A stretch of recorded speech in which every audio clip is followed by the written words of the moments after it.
মুসলিম উম্মার ঐক্যের প্রয়োজনীয়তা কতটুকু? মুসলিম উম্মার ঐক্য নিয়েই তো আল কোরআন এবং আস সুন্নাহর মূল নির্দেশনা, এবং সে ঐক্যের ভিত্তি নিয়েও কোরআন কথা বলেছে। নবী সাল্লাল্লাহু আলাইহি সাল্লাম আমাদেরকে পথ নির্দেশ দিয়েছেন কিভাবে ঐক্য হতে পারে, কিসের ভিত্তিতে ঐক্য হতে পারে। আল্লাহ সুবহানাহু ওয়া তাআলা তিনি সূরা আল ইমরানের মধ্যে অত্যন্ত চমৎকারভাবে একটা সুন্দর নির্দেশনা জারি করেছেন। বলেছেন, ওয়াতাসিমু বিহাবলিল্লাহি জামিআন ওয়া লা তাফাররাকু ওয়াযকুরু নি'মাতাল্লাহি আলাইকুম ইয কুনতুম আ'দাআন ফাআল্লাফা বাইনা কুলুবিকুম ফাআসবাহতুম বিনি'মাতিহি ইখওয়ানা। বলেছেন, তোমরা আল্লাহর হাবলুল্লাহ রজ্জুকে শক্তিশালীভাবে আঁকড়ে ধরো। স্মরণ করো তোমাদের উপর আল্লাহর নিয়ামতকে, যখন তোমরা ছিলে পরস্পর শত্রু, তিনি তোমাদের অন্তরে মাওয়াদ্দা এবং উলফাত ঢেলে দিলেন, ভালোবাসার বন্ধন তোমাদের মধ্যে তৈরি করে দিলেন, অন্তরে ভালোবাসা ঢেলে দিলেন, ফলে তোমরা পরস্পর ভাই হয়ে গেলে। আগে ছিলে শত্রু, এখন হয়ে গেলে ভাই। তো এখানে ঐক্য দিয়েই কিন্তু শুরু করতে বলা হয়েছে, এবং সে ঐক্যের ভিত্তি হিসাবে বলা হয়েছে এখানে হাবলুল্লাহকে আঁকড়ে ধরা, এবং মুফাসসিরিন কেরাম বলেন সেটি হচ্ছে আল কোরআন এবং আস সুন্নাহ। তাহলে কি হবে? তাহলে মানুষের মধ্যে কোরআন সুন্নাহ ভিত্তিক রিলিজিয়াস যে ভালোবাসা, সম্প্রীতি, সেটা তৈরি হবে। এক আল্লাহর বান্দা সবাই, এক ইলাহ, এক রবের বান্দা, তারই সৃষ্টি। ফলে মানুষের মধ্যে তো কোনো সত্যিকার ভেদাভেদ নাই। মানুষকে আল্লাহ সুবহানাহু ওয়া তাআলা সম্মানিত করেছেন, ওয়ালাকাদ কাররামনা বানি আদম বলেছেন।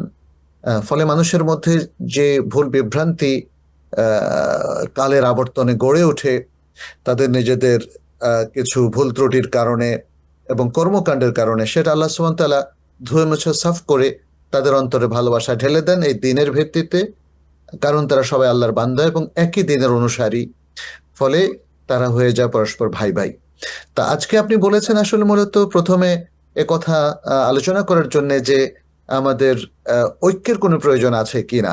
উত্তর হচ্ছে আলবাত আছে, যেহেতু এটা আল্লাহ সুবহানাহু ওয়া তাআলার নির্দেশ, এবং এই যে চমৎকার ইসলামী বিধান ওহী নাযিল হলো, কোরআন সুন্নাহর এত যে নির্দেশনা, এটার মূল নির্যাসই হচ্ছে ঐক্যবদ্ধ মুসলিম উম্মাহ।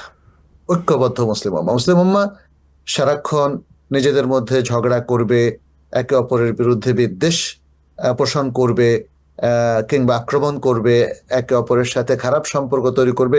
এটা তো কখনোই আল্লাহ সুবহানাহু ওয়া তাআলার উদ্দেশ্য ছিল না। তিনি যে উদ্দেশ্য নির্ধারণ করে দেন, এটা আমাদের মধ্যকারী উদ্দেশ্য, এর বেনিফিটটা আমরা পাবো। ঐক্যবদ্ধ মুসলিম উম্মাহ, তাহলে তাদের মধ্যে সম্প্রীতি বিরাজ করবে, বিদ্বেষ মুক্ত শান্তিপূর্ণ সমাজ তারা রচনা করতে পারবে যদি ঐক্যবদ্ধ থাকতে পারে। ঐক্য এই জন্যই প্রয়োজন, কারণ ঐক্যবদ্ধ না থাকতে পারলে মুসলিম দেশগুলো একে অপরের বিরুদ্ধে যুদ্ধে লিপ্ত হতে পারে। একটা মুসলিম জনপদের মধ্যে মানুষ বিভক্ত হয়ে হানাহানিতে লিপ্ত হতে পারে, একে অপরের বিরুদ্ধে হিংসা বিদ্বেষ পোষণ করতে পারে, ভাই ভাইয়ের গোশ খেতে পারে। এইভাবে যে একটা অসহিষ্ণু এবং একটা বিশ্রী এবং আক্রমণাত্মক একটা সমাজ তৈরি হবে, আল্লাহ সেটা চান না। আমরা আমাদের একটা রোল মডেল হিসাবে মদিনা সমাজকে দেখি। নবী সাল্লাল্লাহু আলাইহি সাল্লাম ঝঞ্ঝা বিক্ষুব্ধ, পরস্পর কলহে লিপ্ত এবং যুদ্ধে লিপ্ত, হত্যা হানাহানিতে লিপ্ত একটা জাতিকে কি চমৎকারভাবে ঐক্যবদ্ধ করেছেন। এবং পরবর্তীতে মক্কা বিজয়ের পর মক্কা মদিনা হয়ে গেল দুটো হারামাইন, এবং এখানকার অধিবাসী হয়ে গেল পৃথিবীর শ্রেষ্ঠ প্রজন্ম। তো এরকম একটা প্রজন্মের প্রয়োজন তো আজকে রয়ে গেছে, তাই না? জি। আজকে একটা ঝঞ্ঝা বিক্ষুব্ধ পরিবেশ আমরা পাচ্ছি। আমরা মুসলিমদের মধ্যে অনেক হানাহানি পাচ্ছি, বিদ্বেষ পাচ্ছি, এবং তাদের মধ্যে ভাই ভাই বিভেদ, রাজনৈতিক বিভেদ, সামাজিক বিভেদ, রিলিজিয়াস বিভিন্ন বিচ্ছিন্নতা এবং ধর্মীয় কলহ, এটা আজকে আমরা দেখতে পাচ্ছি একটা কমন ফেনোমেনা হয়ে গেছে বিভিন্ন মুসলিম সমাজে, বিভিন্ন মুসলিম দেশে। এ থেকে উত্তরণ প্রয়োজন, আর এই উত্তরণটা আসতে পারে ওয়াহদাতুল উম্মাহ ইসলামিয়ার মধ্য দিয়ে। মুসলিম উম্মার একটা ইউনিটি, সম্প্রীতি, ভালোবাসা, পারস্পরিক শ্রদ্ধাবোধ, মমতা, আতুফ, তারাহুম, এর মধ্য দিয়েই এই ঐক্যটা ফিরে আসতে থাকে, এবং সেটা খুবই প্রয়োজন। Adin Television, a complete way of life.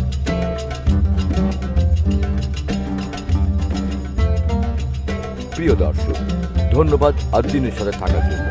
এমন আরও সুন্দর সুন্দর ইসলামিক কন্টেন্ট ও সবশেষ আপডেট পেতে সাবস্ক্রাইব করুন আমাদের ইউটিউব চ্যানেল আদ্দিন এবং পাশের বেল আইকনটি চাপুন।